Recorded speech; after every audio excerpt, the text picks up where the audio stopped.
And can you, by no drift of circumstance, get from him why he puts on his confusion, grading so harshly all his days of quiet with turbulent and dangerous lunacy? He does confess he feels himself distracted, but from what cause he will by no means speak. Nor do we find him forward to be sounded, but with a crafty madness keeps aloof, when we would bring him on some confession of his true state. Did he receive you well? Most like a gentleman. But with a much forcing of his disposition. Negard of question, but of our demands most free in his reply. Did you essay him to any pastime? Madam, it so fell out that certain players we o'erwrought on the way. Of these we told him, and there did seem in him a kind of joy to hear of it. They were about the court, and, as I think, they have already ordered this night to play before him.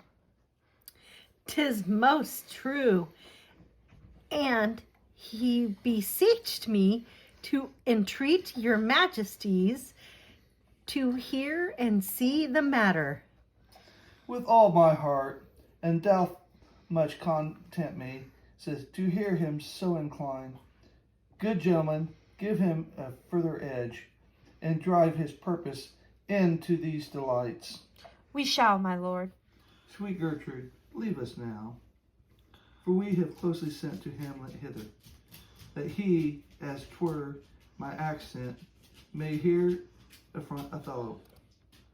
Her father and myself, lawful espials, will so bestow ourselves that, seen unseen, we may of their encounter frankly judge and gather by him as he is behaved. So it is to be the affliction of his love or no, that thus he suffers for. I shall obey you, and for your part, Ophelia, I do wish that your good beauties be the happy cause of Hamlet's wildness. So shall I hope your virtues will both bring him to wonted way again, to both your honors. Madam, I wish it may. Ophelia, walk you here.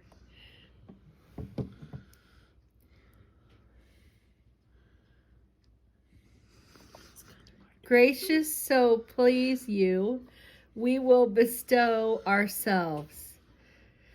Read on this book that show of such an exercise may color your loneliness. We are oft to blame in this.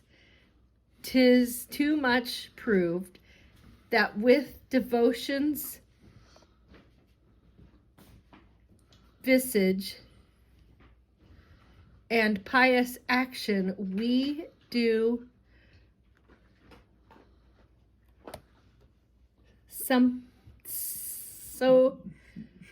sugar over the devil himself. Oh, 'tis too true. How smart a lash that speech doth give me conscious. The harlot's cheek, beautied with plastering art, is not more ugly to the thing that helps it, that in my deed to my most painted word, O heavily birth. I hear him coming. Let's withdraw, my lord. And King. To be or not to be, that is the question. Whether 'tis nobler in the mind to suffer the slings and arrows of outrageous fortune, or to take arms against a sea of troubles, and by opposing end them, to die, to sleep no more, and by a sleep to say we end the heartache and the thousand natural shocks that flesh is heir to. 'Tis a consummation devoutly to be wished, to die, to sleep, perchance to dream. Aye, there's the rub. For in that sleep of death, what dreams may come, when we have shuffled off this mortal coil, must give us pause. There's the respect that makes calamity of so long life.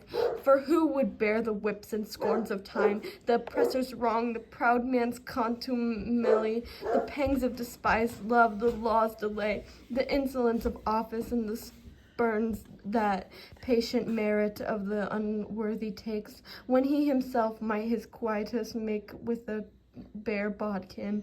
Who would fardels bear to grunt and sweat under a weary That the life? dread of something after death, the undiscovered country from whose bourne no traveler returns, puzzles the will, and makes us rather bear those ills we have than fly to others that we know not of. Thus conscience does make cowards of us all, and thus the native hue of resolution is sickled o'er with the past cast of thought, and enterprises of great pitch and moment with this regard their currents turn awry and lose the name of action. Soft you now, the fair Ophelia, nymph in thy orisons, be all my sins remembered. Good my lord, how does your honor for this day amany? Humbly I thank you. Well. My lord, I have remembrances of yours that I have longed to deliver. I pray to you, now receive them. No, not I. I never gave you aught. My honored lord, you know right well you did, and with them words of so sweet breath, composed as made the things more rich, their perfume lost, take these again, for the noble mind rich gifts wax poor when givers prove unkind. There, my lord. Ha! Are you honest, my lord? Are you fair? What means your lordship?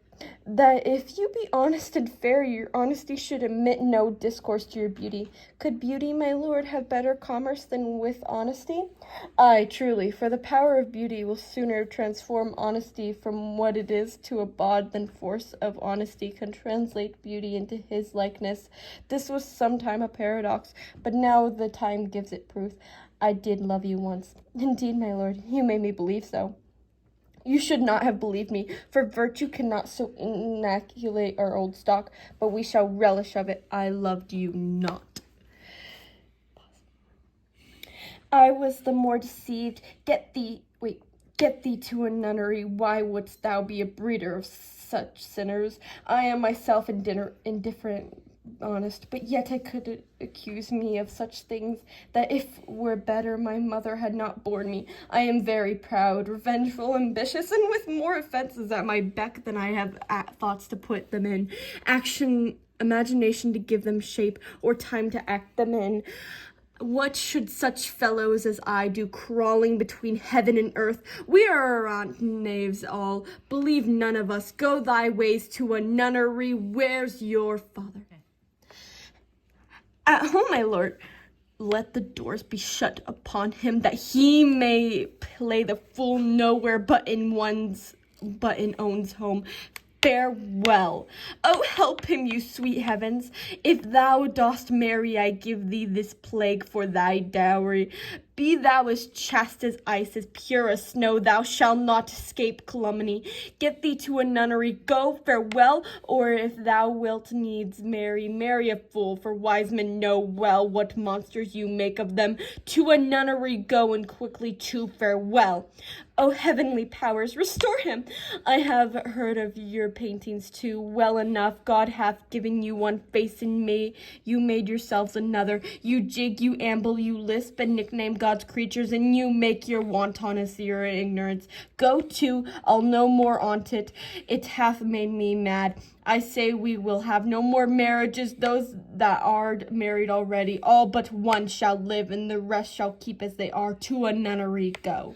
Oh, what a noble mind is here o'erthrown. The courtiers, soldiers, scholars, eye, tongue, sword, the expectancy and rose of the fair state, the glass of fashion and the mold of form, the observed of all observers, quite down, and I of ladies most deject and wretched, that suck the honey of his music vows. Now see that noble and most sovereign reason, like sweet bells jangled out of tune and harsh, that unmatched form and feature of blown youth, blasted with ecstasy. Oh, woe is me, to have seen what I have seen, see what I see. Love, his affections do not that way tend, nor what he spake, though he lacked form a little, he not like madness. there's something in his soul, or which is melancholy sits on brood, and I do doubt the hatch and the disclose will be some danger, which to prevent I have to quick determination. Thus set it down, he shall with speed to England for the demand of neglect tribute. Happy the seas and countries different, with variable objects shall they expel. There's something settled matter in his heart, whereas his brain still beating puts him thus from fashion to himself. What think you on it? It shall do well, but yet do I believe the origin and commencement of his grief sprung from neglected love. How now, Ophelia? You need not tell us what Lord Hamlet said. We heard it all. My lord, do you please? But if you hold it fit after the play, let his queen mother all alone entreat him. To show his grief, let her be round with him, and I'll be placed, so please you, in the ear of all their conference. If she find him not, to England send him, or confine him where your wisdom best shall think. It shall be so. Madness and great ones must not be unwatched go.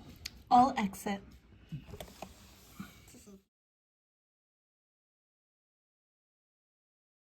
Godzilla.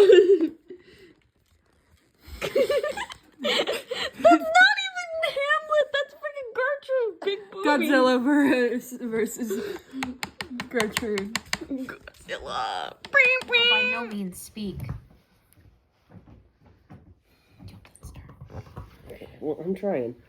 Need a. These will both bring him to wonted way again, to both your honors.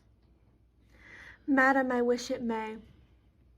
Ophelia. No, it's okay. Takes when he himself might his quietus make with a bare bodkin, who would fardels bear to grunt and sweat under a weary life?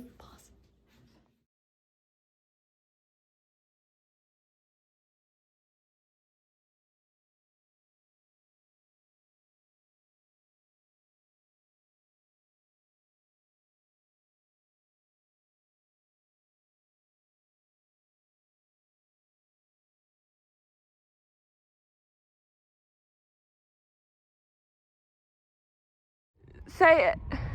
Yippee!